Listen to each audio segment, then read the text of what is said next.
the unbreakable prey. The Krillian Empire had existed for over 8,000 years, and in all that time, they had never encountered a species they could not break.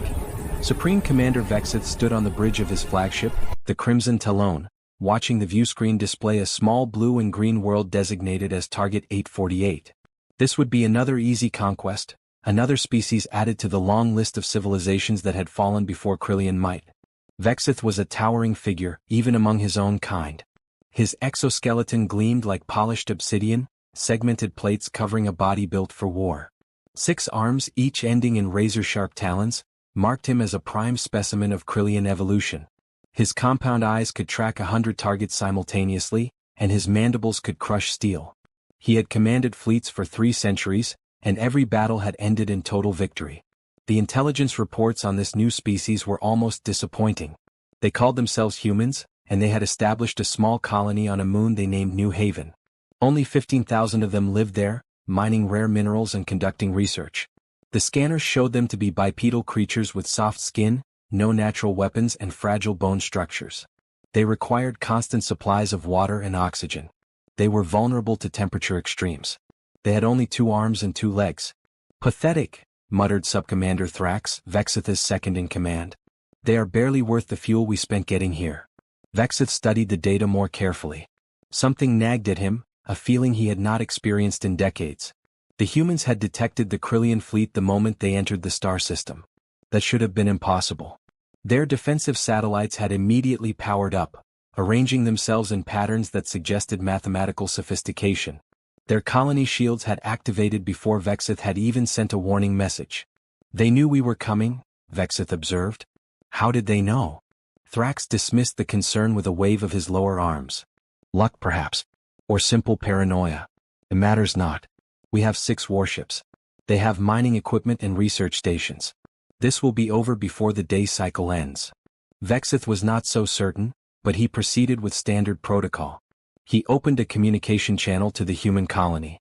A single figure appeared on the screen, a human female with short dark hair and eyes that reminded Vexith of a hunting predator. She wore a simple uniform with no decorations, no symbols of rank that Krillian sensors could identify. I am Administrator Sarah Chen, she said, her voice calm and clear. You have entered New Haven territory without permission. State your business. Vexith felt a flicker of surprise. Most species begged for mercy or tried to bargain when they saw a Krillian fleet. This human seemed almost bored. He decided to follow the traditional script anyway. I am Supreme Commander Vexith of the Krillian Empire. This world and everything on it now belongs to the Empire. You will deactivate your defenses, surrender all weapons and prepare for processing. Resistance will result in immediate extermination. Administrator Chen tilted her head slightly as if considering his words. Then she did something that shocked every Krillian on the bridge. She smiled. No, she said simply.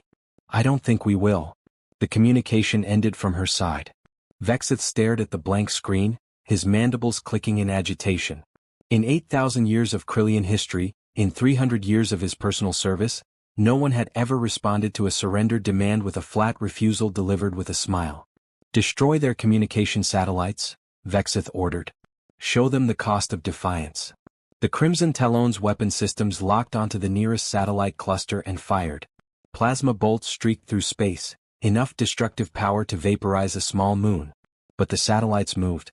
They moved with impossible speed and precision, scattering in a pattern that seemed random but was clearly calculated. Only 3 out of 20 satellites were destroyed. The rest repositioned themselves and began transmitting on frequencies that interfered with Krillian targeting systems. What is happening? Thrax demanded. How did they move so fast? The tactical officer's voice was uncertain. Their reaction time is beyond our calculations, Commander.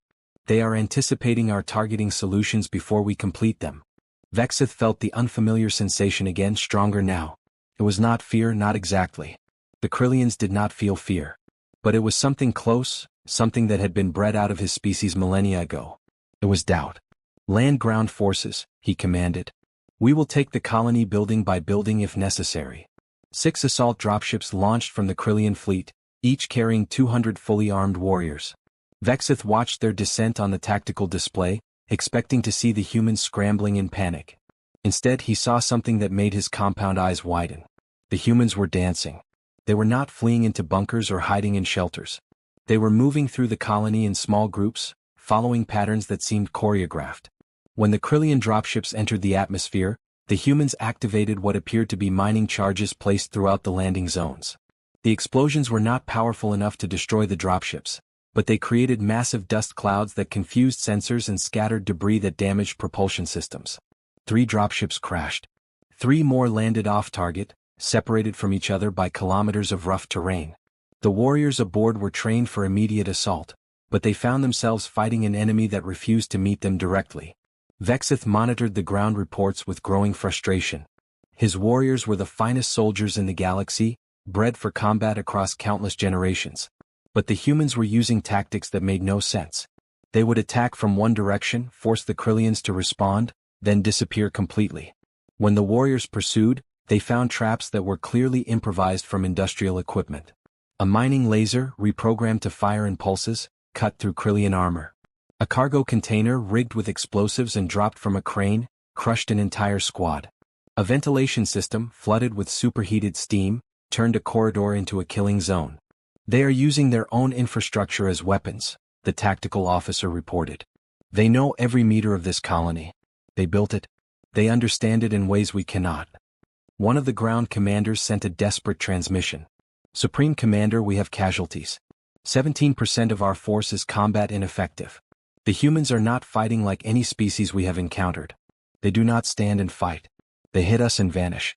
They use the environment itself against us. It is like fighting ghosts. Vexith made a decision. He ordered the warriors to pull back and regroup. This was supposed to be a simple conquest, a routine operation to add another world to the Empire. Instead, it was becoming a humiliation. He opened another communication channel to Administrator Chin. This time, she appeared with visible damage in the background. Fire suppression systems were working, and several humans moved behind her carrying wounded on stretchers. But Chin herself looked completely composed. "Supreme Commander," she said pleasantly, "have you reconsidered your position?" Vexith's mandibles clicked rapidly, a sign of extreme agitation. "You cannot win. We have thousands of ships. We control hundreds of worlds. You are 15,000 individuals on a single moon." Chin nodded as if he had said something reasonable. "That is all true. But here is what you do not understand about humans, Commander. We do not need to win. We only need to make victory cost more than you are willing to pay." She gestured to something off-screen, and the view shifted to show what appeared to be a warehouse. Inside were stacks upon stacks of containers, each marked with symbols that Krillian computers translated as warnings about explosives and volatile materials. "We are miners," Chin continued. "We work with explosives every day. We have enough charges in this facility alone to crack this moon's crust. If you continue your attack, we will detonate everything. Your warriors will die. We will die. And you will gain nothing but a debris field." "You are bluffing," Vexith said, but he was not certain. Chen's smile returned, but this time it was cold and hard. "We are human, Commander. We once had weapons on our home world that could destroy our entire planet. We built them knowing they might end us. We aimed them at ourselves for decades, playing a game where one mistake would kill billions. And somehow we survived that madness. Do you really think we are afraid to die here, so far from home, if it means you learn that humans are not prey?" Vexith studied her face, looking for any sign of deception. He saw only absolute certainty. This human female would kill herself, her entire colony, and hundreds of Krillian warriors without hesitation if he pressed the attack. Not out of rage or fear, but out of cold calculation. For the first time in 300 years, Supreme Commander Vexith retreated. He ordered his forces to withdraw to the fleet. As the dropships lifted away from New Haven, he watched the human colony on his screens. The humans did not celebrate. They immediately began repairing damage, treating wounded, and reinforcing their defenses. They were preparing for the next attack. They knew it would come. And somehow, impossibly, they seemed almost eager for it. Thrax approached, his posture showing confusion. "Commander, we could have taken the colony. Yes, we would have suffered losses, but we would have won." Vexith did not look away from the screen. "No," he said quietly. "We would have destroyed the colony. But we would not have won. These humans showed us something today, Thrax. They showed us that they would rather die than submit. Every species we have conquered feared death more than servitude. But these creatures fear nothing at all." He thought about Administrator Chen's words, about weapons aimed at themselves, about surviving their own madness. What kind of species developed the power to destroy itself and then chose not to use it? What kind of mind could stare at extinction and laugh at it? Send a message to the Krillian High Command, Vexith ordered. Tell them we have encountered a new species. Tell them these humans are dangerous. Not because they are strong but because they refuse to accept defeat even when defeat is certain. Tell them we need to understand these creatures before we engage them again. As the Crimson Talon left the star system, Vexith could not shake the image of Administrator Chen's smile from his mind. It haunted him in a way that no battle, no victory, no conquest ever had. The Krillian Empire had ruled through fear for 8,000 years. But today, for the first time, Vexith realized that fear could work in both directions. The humans were not afraid of the Krillians. Perhaps, he thought with something approaching wonder, perhaps the Krillians should be afraid of the humans. The retreat from New Haven was not an ending. It was a beginning. And Supreme Commander Vexith had the terrible certainty that everything his empire believed about war, about conquest, about the nature of prey and predator, was about to change forever. The price of underestimation. The Krillian High Command did not respond well to Vexith's report. For 8,000 years, the Empire had built its reputation on absolute dominance. A single defeat, even a tactical withdrawal, was unacceptable. Within 3 standard cycles, Vexith received new orders. He was to return to human space with a full battle fleet and crush this upstart species completely. Failure was not an option. Refusal meant execution. Vexith assembled the largest military force he had ever commanded. 50 warships, each capable of reducing a planet to ash. 200,000 elite warriors, armed with weapons that had conquered galaxies. The finest military minds in the Krillian Empire worked alongside him, analyzing every second of data from the New Haven encounter. They would not be surprised again. The human species had expanded since Vexith's first encounter. Intelligence reports showed they now controlled 12 colony worlds and had established trade relationships with 3 minor species. Their technology had improved at a rate that Krillian analysts found disturbing. They were learning too fast, adapting too quickly, sharing knowledge in ways that seemed almost reckless. The target was a world called Sentinel Ridge, home to 80,000 humans and a major shipyard facility. Destroying it would cripple human expansion and send a clear message about the cost of defying the Empire. Vexith chose it specifically because intelligence suggested it was lightly defended, with most human military assets protecting their core worlds. The Krillian fleet emerged from hyperspace in perfect formation, weapons charged and ready. Vexith expected panic, desperate calls for reinforcement, perhaps even immediate surrender. Instead, he received a communication request within seconds of arrival. A human male appeared on the screen, older than Administrator Chen had been, with gray hair and a face marked by deep lines. He wore a military uniform covered in symbols that Krillian computers could not translate. His eyes were calm, almost welcoming. "Supreme Commander Vexith," the human said, his voice carrying an accent that suggested he came from a different region than Chen. "I am Admiral Marcus Webb. We have been expecting you." Vexith felt that sensation again, that doubt that had haunted him since New Haven. "You were expecting the Krillian Empire's full battle fleet?" Webb smiled slightly. "We have been expecting a response to New Haven for months. We knew you would come back. We knew you would bring overwhelming force. We are human, Commander. We understand how empires think. We have built and destroyed several of our own." "Then you understand that resistance is futile," Vexith replied, following the script even though something felt wrong about this entire situation. "Surrender now and your deaths will be quick." Admiral Webb shook his head slowly. "Commander, I am going to do something that might seem strange to you. I am going to give you one chance to leave. Turn your fleet around, return to Krillian space and never threaten the human world again. If you do this, we will consider the New Haven incident closed. We will not seek revenge. We will not pursue your ships. You can go home and tell your high command that humans are not worth the trouble." Thrax made a clicking sound that was the Krillian equivalent of laughter. "The arrogance of this species is astonishing. Shall I destroy their orbital stations to demonstrate our seriousness?" But Vexith held up one hand, stopping him. "Why would you offer this, Admiral? You know what we are capable of. You know what we have done to thousands of species. Why give us a chance to retreat?" Webb's expression grew somber. "Because unlike you, Commander, we have seen what total war looks like. We have fought ourselves in conflicts that consumed entire continents. We have built weapons so terrible that using them would make us monsters. We know the true cost of violence and we do not celebrate it. We do not want to destroy your fleet. But we will if we must." "You cannot destroy my fleet," Vexith stated. "We outnumber your forces 10 to 1. Our weapons are superior. Our warriors are bred for battle across countless generations. Webb nodded slowly. All of that is true. And if this were a traditional battle, you would win. But this will not be a traditional battle, Commander. Because humans do not fight the way you expect. We do not fight the way anyone expects. Vexith had heard enough. He gave the order to attack. The Krillian fleet moved forward in perfect formation, a wall of firepower that had broken 1,000 worlds.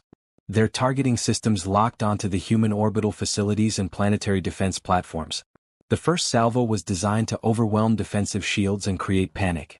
The plasma bolts never reached their targets. Space around Sentinel Ridge suddenly filled with small objects, thousands of them, moving in complex patterns. Krillian sensors identified them as cargo containers, mining drones, communication satellites, and pieces of scrap metal. They were junk, debris, things that should not have posed any threat to warships. But they were moving. Not randomly, but in calculated trajectories that intersected with every single plasma bolt the Krillian fleet had fired. The explosions created a wall of superheated metal and electromagnetic interference that scrambled sensors and disrupted targeting systems.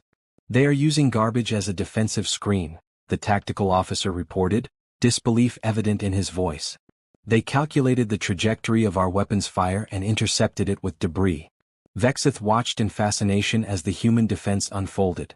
It was wasteful, inefficient, and completely unpredictable. No Krillian commander would ever sacrifice valuable resources in such a manner. But it was working. Adjust firing solutions, he ordered. Target the planet directly. Ignore the orbital assets. The fleet repositioned, aiming massive bombardment cannons at Sentinel Ridge itself. These weapons could crack continental plates and boil oceans. No debris field could stop them. Admiral Webb appeared on the communication screen again. I see you have made your choice, Commander. I'm sorry. Truly I am. The human shipyard facilities suddenly came alive. Structures that Krillian intelligence had identified as half-built civilian vessels began moving. They were not ships at all. They were massive rail guns disguised as construction frames, hidden in plain sight. They had been waiting, powered down and undetectable, for exactly this moment. The rail guns fired solid projectiles at a significant fraction of light speed. No energy shields could stop kinetic weapons moving that fast. 3 Krillian warships simply ceased to exist, torn apart by impacts that released more energy than nuclear explosions. 5 more were crippled, their hulls breached, their systems failing. Vexith's mandibles clicked in shock. Return fire. Destroy those weapons. But the railguns were already moving, pulled by tug ships into new positions. More debris clouds appeared, providing cover. And now human ships were launching from the planet, dozens of them, small and fast and coordinating in ways that suggested a single shared consciousness. They are using network tactics, the tactical officer shouted over alarms. Every ship is sharing sensor data, distributing targeting solutions. They are fighting like a single organism with 100 bodies. The battle descended into chaos. Krillian warriors were trained for glory in combat, for individual achievement and personal honor. The humans fought with cold efficiency, sacrificing individual ships without hesitation if it achieved a tactical advantage. They used their smaller size and greater maneuverability to stay inside the effective range of Krillian weapons, firing at point-blank range before breaking away. One human ship rammed a Krillian cruiser deliberately, its pilot steering directly into the engine section and detonating the ship's reactor. The explosion destroyed the cruiser and damaged 2 more vessels nearby. Vexith watched the tactical display, trying to understand what kind of species would sacrifice its own warriors so casually. Then he realized, the humans were not sacrificing warriors. The ships were automated, controlled remotely from the planet's surface. The humans were fighting without risking any lives at all, while Krillian warriors died by the hundreds. They are cowards, Thrax snarled. They hide and send machines to fight for them. But Vexith understood better now. No, he said quietly. They're smart. Why risk soldiers when you can risk metal? Why trade lives when you can trade resources? They are fighting efficiently while we fight honorably. And efficiency is winning. The battle raged for 6 hours. The Krillian fleet was larger and more powerful, but the humans had turned the entire Sentinel Ridge system into a weapon. Asteroid fields became kinetic bombardment platforms. Mining stations became fortified bunkers. Civilian infrastructure became military assets. Everything the humans had built, they could weaponize. When the losses reached 30%, Vexith made a decision that would have been unthinkable for any Krillian commander. He ordered a full retreat. As the surviving ships withdrew, Admiral Webb appeared one final time on the communication screen. He looked tired and there was no triumph in his expression. "Commander Vexith," he said softly, "I take no pleasure in what happened here today. We did not want this war. But you need to understand something about humanity. We are not warriors by nature. We are survivors. We have spent our entire existence fighting entropy, fighting extinction, fighting the universe itself. We have learned to turn anything into a tool, any situation into an advantage. Not because we are cruel, but because we refuse to accept that anything is impossible." Vexith listened, his compound eyes fixed on the human's face. Webb continued. "Your empire has existed for 8,000 years, built on conquest and domination. That is impressive, truly. But humans have a saying, Commander. It is not the size of the dog in the fight but the size of the fight in the dog. You are bigger, stronger and more powerful than we are. But we will never stop fighting. We will never surrender. We will adapt, we will learn and we will find a way to survive. That is what we do. That is what we have always done. What do you want?" Vexith asked, and he was surprised to hear genuine curiosity in his own voice rather than anger. "Peace," Webb answered immediately. "We want to be left alone to build our civilization. We want to trade with other species to learn and grow and explore. We do not want to destroy you, Commander. We want to exist alongside you. But we will not be conquered. Not by you, not by anyone. Is that something your empire can accept?" Vexith was silent for a long moment. He thought about 8,000 years of Krillian history, of countless species ground beneath their military might. He thought about the certainty that had guided every decision his people had made for millennia. And he thought about 15,000 humans on New Haven who had been willing to die rather than submit, and 80,000 humans on Sentinel Ridge who had turned their entire world into a trap. "I will take your message to the High Command," he said finally. "I cannot promise they will listen. The Krillian way is old and deeply rooted." Webb nodded. "Then I will give you something to help convince them. Tell them this. If they choose war with humanity, we will not fight alone. We have been making friends, Commander. The species you dismiss as minor powers are watching what happens here. They see that humans can stand against the mighty Krillian Empire. Some of them are already reaching out to us, asking for alliance, for protection, for the hope that they too can be free. If you force us into a war, it will not be between Krillia and humanity. It will be between the old order and a new one. And we both know that eventually the old order always falls." The communication ended. Vexith sat in his command chair, surrounded by damaged systems and wounded warriors, and contemplated the future. The Krillian Empire stood at a crossroads. They could continue down the path of conquest, grinding themselves against an enemy that refused to break. Or they could accept that the galaxy had changed, that a new force had emerged that operated by different rules. When Vexith returned to the Krillian home world, he stood before the High Command and delivered a report that would change everything. He told them about the humans, about their adaptability and resilience, about their willingness to die rather than submit. He told them about the allies gathering around this strange species, about the new order forming in the shadows of the old empire. And he told them something that no Krillian commander had ever said before. He told them that continuing this war was not worth the cost. The debate raged for months. Some members of the High Command called for total war, for the complete extermination of humanity and any species that allied with them. Others, influenced by Vexith's reports and the undeniable losses at Sentinel Ridge, argued for a different approach. In the end, pragmatism won over pride. The Krillian Empire offered humanity a treaty. Not a surrender but a recognition. Human space would be acknowledged as sovereign territory. Trade would be established. Borders would be respected. The Empire would not expand into human-controlled regions, and humans would not interfere with Krillian interests elsewhere. It was not the peace Admiral Webb had hoped for, but it was a beginning. Vexith attended the treaty signing as the Krillian representative. Administrator Sarah Chen was there, representing New Haven. Admiral Marcus Webb stood for Sentinel Ridge. And dozens of other humans and aliens filled the hall, witnesses to a moment that would reshape galactic politics. As Vexith placed his mark on the treaty, Chen approached him. "Commander," she said quietly, "I want you to know something. We never wanted to be your enemy. We just wanted the right to determine our own destiny." Vexith looked at this small, soft creature who had defied his entire empire. "I have learned much from your species, Administrator. You have taught the Krillians that strength is not only measured in weapons and warriors.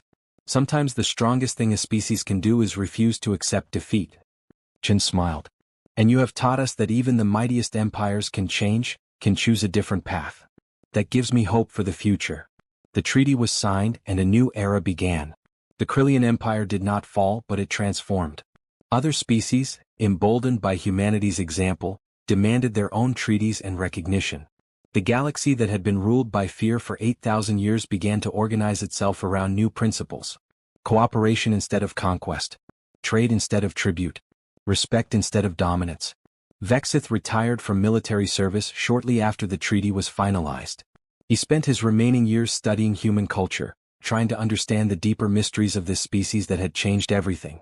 He learned about their art and music, their literature and philosophy. He studied their history, the wars they had fought against themselves and the peace they had ultimately chosen. In his private journals, which would later be discovered and published across the galaxy, Vexith wrote a passage that would be quoted for generations. The Krillian Empire conquered through fear and force, and we believe this made us strong. But the humans showed us a different kind of strength. They survived through adaptation, through cooperation, through an absolute refusal to accept that anything is impossible. They are not the strongest species in the galaxy. They are not the fastest or the most numerous. But they are, perhaps, the most dangerous. Not because they wish to destroy, but because they inspire others to believe that change is possible, that the old ways are not the only ways. In showing us this, they did not conquer the Krillian Empire. They simply made it irrelevant. Years later, when human children learned about first contact with the Krillians, they heard the story of Administrator Chin and Admiral Webb, of the Battle of Sentinel Ridge and the New Haven standoff. They learned that humanity had earned its place among the stars not through superior weapons or advanced technology, but through determination and the refusal to surrender their freedom.